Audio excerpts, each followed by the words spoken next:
Halo semuanya, salam sejahtera bagi kita semua. Pada kesempatan kali ini saya ingin menerangkan materi tentang ilmu alamiah dasar, perkembangan dan pengembangan, serta ilmu pengetahuan alam. Saya perwakilan dari Sekolah Tinggi Ilmu Ekonomi Pariwisata Internasional atas nama Vito Rizky dengan NIM 2210302069 dan dari kelas A1. Pada kesempatan kali ini, materi yang akan saya sampaikan itu dibagi menjadi 3 bagian. Yang pertama itu adalah pokok pembahasan yang diisi oleh yang pertama adalah metode ilmiah sebagai dasar IPA. Yang kedua itu ada 4 syarat pengetahuan ilmiah. Dan yang terakhir ada operasionalisasi metode ilmiah. Yang pertama itu adalah metode ilmiah sebagai dasar ilmu pengetahuan alam. Manusia sebagai makhluk hidup diberi akal budi oleh Tuhan. Dengan akal budi manusia, timbul rasa ingin tahu yang selalu berkembang dan tidak pernah ada puasnya. Rasa ingin tahu yang terus berkembang dan tanpa batas menimbulkan perbendarahan pada pengetahuan manusia. Pengetahuan yang diperoleh akhirnya tidak terbatas pada objek-objek yang dapat diamati dengan panca indera saja, tetapi juga masalah lain yang berhubungan dengan baik atau buruk, indah dan tidaknya, serta sebagainya. Manusia melalui panca indera memiliki dan dapat menerima rangsangan. Oleh karena itu, manusia memiliki gejala-gejala di dalam alam semesta ini atau biasa disebut terhadap rangsangan atau tanggapan terhadap gejala-gejala atau peristiwa-peristiwa alam yang merupakan suatu pengalaman. Slide selanjutnya adalah pengetahuan ilmiah. Pengetahuan ilmiah atau tujuan ilmiah adalah menurut beberapa ahli mencari kebenaran tentang objeknya, dan kebenaran itu bersifat relatif. Alam semesta sebagai objek penyelidikan mempunyai aspek yang sangat luas. Misalnya aspek fisik, aspek kimiawi, aspek biologis, aspek ekonomis, dan sebagainya. Oleh karena itu, tidak mungkin ilmu alamiah dapat mencapai seluruh kebenaran mengenai objeknya. Maka, pemecahan segala suatu masalah yang tidak dapat diterapkan metode ilmiah atau tidak ilmiah sebagai langkah pemecahan ilmiah dapat diperinci sebagai berikut. Yang pertama itu adalah penginderaan, merupakan langkah pertama metode ilmiah, dan segala sesuatu yang tidak dapat diindra maka dapat diselidiki oleh ilmu alamiah walaupun penginderaan tidak selalu langsung. Misalnya mengenai magnetisme dan inti atom yang tidak dapat kita indra secara langsung, tapi efek-efeknya dapat kita tunjukkan melalui alat-alat. Yang kedua adalah hipotesis.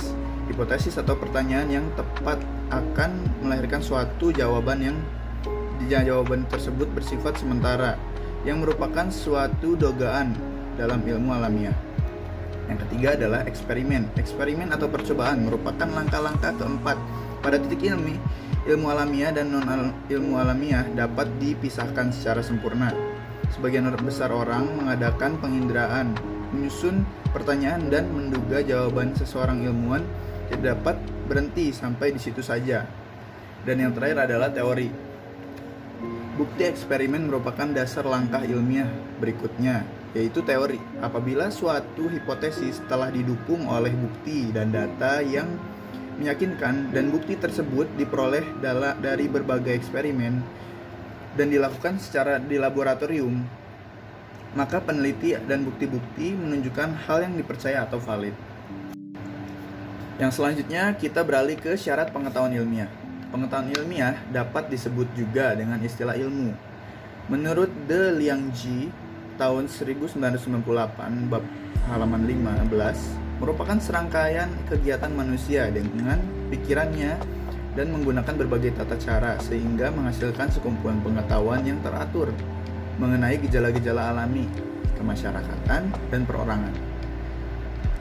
Untuk tujuan mencapai kebenaran, memperoleh pemahaman dan memberikan penjelasan atau melakukan penerapan, pengertian ilmu dapat dijelaskan dengan 4 syarat, yakni bermetode, berobjek, bersistem, dan bersifat universal sebagai hasil kegiatan.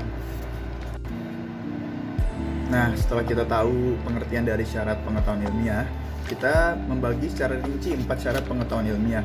Yang pertama adalah berobjek. Berobjek memiliki sasaran atau objek material dan titik perhatian tertentu atau objek formal. Sasaran disebut juga sebagai pokok soal, subject matter atau point of interest atau point of view, merupakan titik pusat perhatian dari segi-segi tertentu sesuai dengan ilmu yang bersangkutan.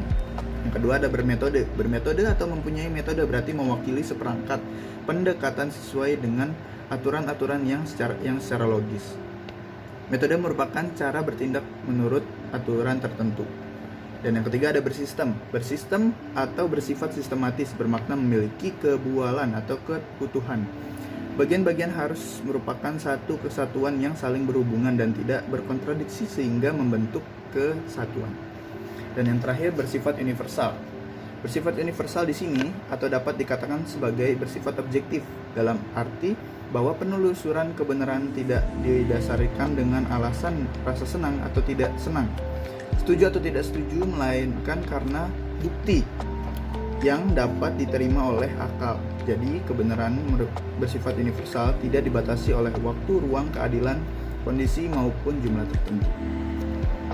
Nah, setelah kita tahu tadi dari 4 syarat pengetahuan ilmu ilmiah, pengetahuan alam, ini adalah perbedaan pengetahuan ilmiah dan non ilmiah.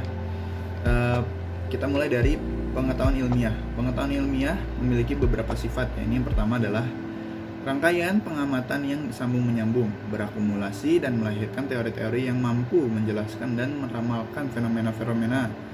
Penelitian ilmiah sering diasosiasikan dengan metode ilmiah sebagai tata cara sistematis yang digunakan untuk melakukan penelitian. Yang kedua, itu adalah perumusan masalah yang jelas, spesifik, dan merupakan hal yang dapat diamati dan diukur secara empiris. Jawaban permasalahan didasarkan pada data. Yang ketiga adalah proses pengumpulan data dan analisis data, serta pengambilan keputusan berdasarkan logika yang benar. Dan yang keempat, itu kesimpulan yang didapat siap atau terbuka untuk diuji oleh orang lain. Dan kita ke yang kedua adalah pengetahuan non ilmiah. Sifat-sifatnya dibagi menjadi 5 ya. Ini yang pertama, perumusan masalah yang kabur atau abstrak. Yang kedua, masalah tidak dapat diukur secara empiris dan dapat bersifat supranatural atau dogmatis. Yang ketiga, jawaban tidak diperoleh dari hasil pengamatan data dan lapangan. Keputusan tidak didasarkan pada hasil pengumpulan data dan analisis data secara logis. Dan yang terakhir adalah kesimpulan tidak dibuat untuk diuji oleh orang lain. Nah, contohnya kalau misalkan pengetahuan ilmiah ini seperti yang kita tahu, seperti manfaat dari susu. Susu yang sudah diolah itu memiliki kadar protein dan kalsium yang bagus untuk tubuh kita, terutama untuk tulang dan untuk membangun massa otot. Itu sudah didata dan sudah ada analisis data yang bersifat secara fakta dan itu bisa diuji oleh orang lain gitu. Nah, sedangkan pengetahuan non ilmiah itu contoh-contohnya seperti mitos-mitos belaka. Contohnya seperti jangan duduk di depan pintu gitu karena nanti akan susah jodoh gitu. Nah, itu kan bersifat dogmatis gitu dan nggak semua orang akan mendapatkan hal yang sama gitu. Jadi itulah yang bersifat non ilmiah, bersifat sangat abstrak dan sifatnya dogmatis. Dan yang terakhir kita masuk ke operasionalisasi metode ilmiah atau operasional metode ilmiah. Yang pertama itu kita harus melakukan observasi, yaitu melakukan pengamatan pada lingkungan sekitar. Yang kedua, kita merumuskan masalah. Setelah objek penelitian ditentukan, kemudian disusun, maka kita harus menentukan masalah, yaitu pertanyaan-pertanyaan tentang objek yang akan diteliti. Dan yang ketiga, mengumpulkan data. Nah, mengumpulkan data di sini, setelah rumusan masalah dibuat, selanjutnya kumpulkan data dan informasi yang berhubungan dengan rumusan masalah. Yang keempat, mengajukan hipotesis, yaitu dugaan sementara yang didukung oleh data dan teori relevan yang tidak dimiliki. Yang kelima, melakukan eksperimen, yaitu menguji hipotesis dengan cara mengumpulkan berbagai fakta dan data yang relevan untuk mengetahui akan hipotesis dapat diterima atau ditolak. Yang keenam, menganalisis data. Setelah melakukan eksperimen, maka data yang didapatkan dari eksperimen tersebut dianalisis, dibandingi dan dengan teori fakta dan konsep yang ada dalam teori-teori. Yang ketujuh, menarik kesimpulan, yaitu setelah hasil eksperimen dianalisis, kemudian dapat ditentukan bahwa hipotesis yang dibuat dapat diterima atau ditolak. Yang kedelapan, menulis laporan, yaitu data yang sudah diberikan kesimpulan dapat dituangkan dalam laporan yang berbentuk tulisan ilmiah. Dan yang terakhir, mempublikasikan laporan, yaitu dapat dilakukan secara langsung maupun tidak langsung. Nah, saya sudah menjelaskan semuanya secara terperinci. Terima kasih. Jika ada salah-salah kata, tolong dimaafkan. Sekian dari saya. Terima kasih. Sekian dan sampai jumpa.